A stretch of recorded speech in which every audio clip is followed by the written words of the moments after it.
Argentina football ফেডারেশনের president যতদিন চাইবেন ঠিক ততদিনই মেসিদের কোচের দায়িত্ব পালন করবেন স্কালোনি। এছাড়া কোপার শিরোপা অক্ষুণ্ণ রাখতে চান আর্জেন্টিনার বিশ্বকাপ জয়ী কোচ লিওনেল স্কালোনি। গেল নভেম্বরে হঠাৎ করেই অবসরের ঘোষণা দিয়ে গোটা ফুটবল বিশ্বে তোলপাড় করেছিলেন আর্জেন্টিনার বিশ্বকাপ জয়ী কোচ স্কালোনি।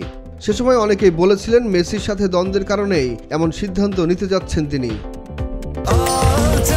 স্বাস্থ্যকর অল টাইম হানিকম, সব সময় অল টাইম হেলদি লাইফ। তবে এমন সব রটনা উড়িয়ে দিয়ে আসল ঘটনা সামনে আনলেন স্কালোনি। কোপার আগে গণমাধ্যমের মুখোমুখি হয়ে বললেন সে সময়টা ভালো যাচ্ছিল না, তাই দলের দায়িত্ব থেকে সরে যেতে চেয়েছিলেন তিনি। আসলে আমার বছরটা ভালো কাটছিল না, মনে হয়েছিল এখনই থেমে যাওয়ার সময়। নিজের সবটুকু প্রাণ শক্তি নিয়ে আজ আমি এখানে। সত্যি বলতে গত নভেম্বরে এমনটা ছিল না। কোচের দায়িত্ব থেকে না সরার সিদ্ধান্ত জানিয়ে দিলেও প্রশ্ন চলেই আসে আর কতদিন মেসিদের কোচের দায়িত্ব পালন করবেন তিনি। এএফএ প্রেসিডেন্ট যতদিন চাইবেন ততদিন এখানে থাকবো আমি। প্রাণ দিয়ে চেষ্টা করব দলকে আরও ভালো অবস্থানে নিতে। 20 জুন থেকে মাঠে গড়াচ্ছে কোপা আমেরিকা। বর্তমান চ্যাম্পিয়নদের গ্রুপে আছে কানাডা, পেরু ও চিলি।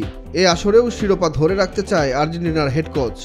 আজই অনুশীলনে যোগ দিবেন মেসি। তার ফিটনেসের অবস্থা খুবই ভালো। এছাড়া দিবালা তো আছেই। পুরো দল কোপায় নিজেদের সেরাটা দিতে প্রস্তুত রয়েছে।